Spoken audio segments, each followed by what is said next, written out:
Hey, it's Candia Raquel, founder of Centro de Poder. Welcome to the Sensual Sessions podcast, the place to know your fire so you can share your flame. If you haven't subscribed yet, go to centraldepoder.com and enter your email to get the Sensual Sessions podcast delivered weekly on your inbox. And today we have a very special guest. This is Tim McMinn. He's a contemporary dancer. He's also an extraordinary gyrotonic and gyrokinesis teacher. Welcome, Tim. It's such a pleasure to have you here. Finally, how about if you tell us about the centers and especially the heart center that Julius Hobart, from founder of Gyrotonic Gyrokinesis, used to talk about. So the heart center has to do with the organ, the heart, or with the emotional, romantic heart, or with everything together. What's your take on this heart center? Well, the way that most people see the body organized, particularly the spine, traditional Chinese medicine. So the way he describes all of the centers, the 7 centers, is as a stack of balls. Nice image, as a stack. As a stack of balls. Balls. So when one goes one way, the other one is going to follow that, and those forces translate up like that, and they translate up like this. Wow. Spiraling, like DNA spiral. Yeah, I think one of the images he loves to use is the caduceus. I think that is. Caduceus, yeah. So movement runs along these lines and spirals and around the centers. Exactly. And each one of those centers has a particular role in movement. So the heart center is essentially the center of movement for the upper thoracic, the shoulders and head. It carries the head around, and it organizes the arms and the upper chest. So it's kind of the expression of, one of the high expressions of what's coming up areas. But when you try to actually apply it to something, it gives you kind of a systemic way of organizing the movement of the upper body and forms a foundation for the 3 top chakras to organize around. So, are you still there? I am still here in awe, listening. So, how does this heart center influences, let's say, the posture? Like we see very often nowadays this text neck posture with the head collapse. So what is not working in the heart center in this example? Well, the heart center is, those centers are actually kind of what you could call a nexus, a connection, to everything that surrounds them. And because the arms, the neck, and the head are so expressive, that's where you reflect an awful lot of your emotion. But one of the ways that it connects muscularly makes this collapse, right? Yeah. In that way. Yeah, it feels more like a pelvis than a center in this collapse. you could also put, you know, the palms of your hands up on top of that, and then scoop your elbows, and you see how that lifts everything up. Oh, wow. And then come back. I like it a lot. Right. So that actually rib connect to the handle of the sword, the gladiolus, of the sternum, and the clavicle connects to the manubrium as well. So the way the arms and the shoulder blades wrap around that structure can really support it. It feels almost as if Does that make sense? Or as it feels as a shell, as an inner shell, or as if, I don't know, two hands were lifting you up, or God was calling you. I don't know. It feels very good to have this part of the body open, because at least in my case, I spent way too many hours in this position. Like, even if I don't want, I am like hunched over the keyboard of my computer. And even though I try to like this, it's inevitable to round the shoulders. So this comes like a a relief. So yeah, the heart center. What is your favorite center of all? Well, I think it's the heart center, but you know, if I really had to be honest about it, it would be the center of the arch of the foot. You know, because like it, yeah, the center of the arch of the foot. Soles of your feet on the floor. You know, spread them out and get really active with that. That actually allows energy to rise up through the lower extremity to, you know, go all the way up your spine and and give you a lot of relief to, you know, for posture. And just with the image of spreading the feet and letting energy go into the center of the arch of the feet and up to the whole body, just with the pure image, like I can get a sense and a reorganization. I am sitting like upright, and it's very interesting what you say about this opening of the center, but in a gentle way, and not in a hysteric neurotical way of, yeah, I am open, or like I am doing a high release and getting caught in the breathing. But it's like yeah, a gentle opening that absorbs, or that, I don't know if it absorbs or if it's a way to just welcome energy, because we were talking behind the scenes that energy doesn't want to be absorbed or manipulated, but flows naturally. It doesn't want to be manipulated, you know, for sure, because it, you know, it's energy. It doesn't really care, you know.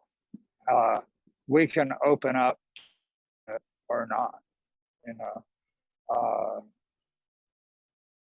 A fruit becomes sweet because, you know, you're kind of like the irrigation and fertilizer for all the plants, you know. So it's kind of like we evolved to serve them. There's that theory. I mean, I think it's kind of a funny way to look at it. So I enjoy it in that sense. But the thing is that, you know, again, we're going back to this whole idea of is executive function in charge, or is executive function as compared to your primary conscious, your body consciousness, your physical consciousness. Um, is it in charge, or is it the timing of the firing of all of the cylinders and all of that stuff, So, so trying to force energy to come up kind of ends up working against you, because Newton's third law of physics: for every action there's an equal and opposite reaction. If you try to pull on something, you're going to get pulled towards it. If you push on something, then you move away from it. So it's natural to get a counter reaction that doesn't necessarily mean to absorb. I mean, you're like entirely controlling it. There's so many judgments that people have. We were talking about, oh, I'm here, my shoulders are forwards, this is bad. It's not bad, it's relaxed. Okay, yeah, right. Same. I'm relaxed. My shoulders are forwards. Okay. Yeah, it changes a lot. I'm paying attention more. I'm still relaxed. If I pull my shoulders back, does that lift my chest up? No, it pushes my chest forwards. Yes, it's like the counter force. This is key to understanding something very important that you mentioned behind the scenes about the pelvic floor. Like in Pilates, we do a lot of pelvic floor work, and I often work on fixing the miseducation about the pelvic floor, because people do all the weird kegels in the Cosmopolitan magazine, and people think that strengthening the pelvic floor is about tightening the pelvic floor, and sometimes this is counterproductive. So how does this image of opening the center could apply to the pelvic floor? Well, it applies very in so much pain that he couldn't get down to the floor. So he had to do a lot of stuff just to get himself to a place where he could descend to the floor. And so, it in the seated position, part of your base of support is the sit bones, right? Yes. So your hands, if you were on four legs, would be your base of support. So they have that suction cup idea, and your feet, because to me, it's not a huge leap of logic that, the sit bones would spread. Yes. Yeah. And it's very interesting how the base of support actually is a widening with a suction cup effect rather than a collapsing down or a hysterical opening. Yeah. Well, and you have to start to kind of really qualify the suction cup effect, because it's really easy to turn that into sitting in a bar with a group of gay men. I think there were 2 or 3 of them, and they were on a recruiting mission with me. They were trying to recruit me, and what they told me about anal sex was that about how good it feels. They told me when you sit on the toilet and you push a poop through is what it feels like. And that's just how it works. It's a diaphragm. It's a And diaphragm. Yeah. It's a diaphragm, and it's a diaphragm that actually can work in both directions, unlike the Breathing. diaphragm for your lungs. It only actually works in one direction. Yes. And then it relaxes, and that comes back up. So, a lot of people have been really to start a movement in your pelvic floor. It's not a group wall, or for the psoas for that matter is a similar kind of thing. Use your psoas, use this muscle, use that muscle. And when I was in massage school, we would, be asked to contract. We would do these things where you would be palpating and find a muscle and then get someone to contract it and release it and contract it and release it. And I could do that with almost any muscle in my body if someone was palpating it, and if I could become quiet enough in my own mind. When you're trying to say, well, I'm going to turn out only by contracting piriformis, or without pinching the sciatica nerve, which is a little bit challenging. And there's also the ability of not tensing a muscle, because I can contract my trapezius, but then if I am super stressed and I try to release my levator scapula, it's very difficult. Or for example, the piriformis, I have piriformis syndrome, and it's okay now, but when it's flared, the on fire, the symptom, it's really difficult for me to willingly relax that muscle. But again, it makes me think about the suction cup effect and image of understanding. Oh, right. That strength, like a tight muscle, is not strong at all, but is inhibited, because when a muscle is locked, it cannot generate movement. Exactly. And you lose the base of support. You've lost you've pretty much lost control, and the legs for lack of support. Yes. Could you share with us? And what? I stand by that. I really do, because I've had so many times where just getting people to sense the soles of their feet and strengthen their focus through their legs. I've literally had people that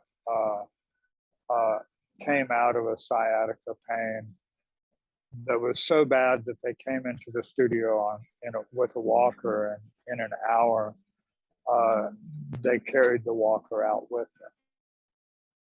them. That's wonderful. Yeah, reorganizing the body, and perhaps the body has its own melodic rhythmicality.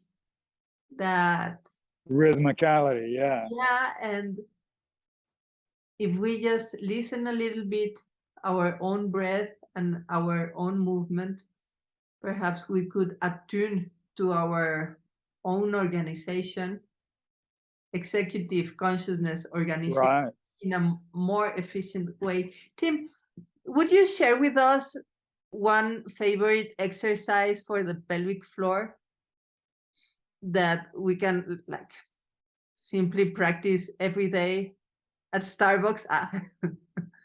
Or well, No, I mean, maybe in the bathroom. that's actually see how the intra-abdominal pressure will, as you inhale, your pelvic floor will descend. As you exhale, it will come back together a little bit. So essentially, if you lie on your back and become quiet enough to follow your breath, and understand that when the pneumatic chamber or the air chamber starts to fill, it puts pressure through the hydraulic chamber, which will have an effect on the pelvic floor. The effect that it's going to have, I can't tell you. Yeah, that's a great entry point to sense and develop awareness on the pelvic floor. Like rather than jump straight into looking an effect, just noticing what happens in this dance of the air cavity and the hydraulic cavity and the intra-abdominal pleasure, the intra-abdominal pressure and how Pressure. feel the intra-abdominal pleasure. It's actually pleasurable, and I believe that is key in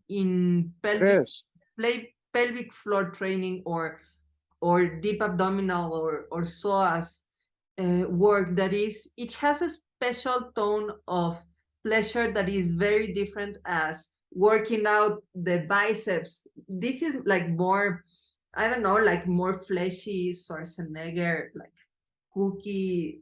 I don't know, but feeling these nuances of the chambers of your vital organs has a special quality.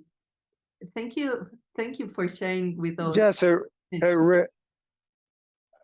really does. I mean, one last statement that I would make about those things, is when I was at Hawkins and we were doing a lot of psoas type exercises, and the way it worked was that when you were doing it correctly, disappointed by the result, it becomes complicated, it becomes struggle, and finding the way to get the pleasure of it. You don't have to struggle for something to be pleasurable. Yes. And definitely. Definitely. That, I think that's the most important thing I would leave you with, because it comes back to that split between the executive function and everything's gone and it's just pure aggression. Yes. And that's, I don't see much place for that in the modern world. Yeah, no. Let's go back to the organic ways of the body and the self. Tim, tell us, where can we learn more about your work? How can the audience book a session with you? Well, they can contact me through email, timminn393@gmail.com. And yes, so go find Tim, write him an email, take classes with him. But beware, his classes are life-changing. We're here in this interview because I took a weekend workshop 12 years ago at Coyoacan, Mexico City. And I still remember and have the resonance of that extraordinary workshop. So yeah, go contact Tim. You won't regret it. Your soles of the feet, pelvic floor, heart center of and all of yourself will thank you. So thank you, Tim. It's been a great pleasure to talk with you. And I hope there are more episodes about gyrotonic and gyrokinesis with you. And also, thank you, Sensualist, for being here on the Sensual Sessions.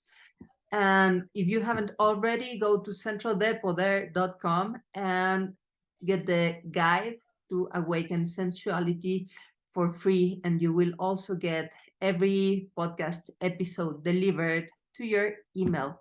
Until next time, remember to take the time to sense your fire and share your flame. Thank you for having me. My pleasure, Tim.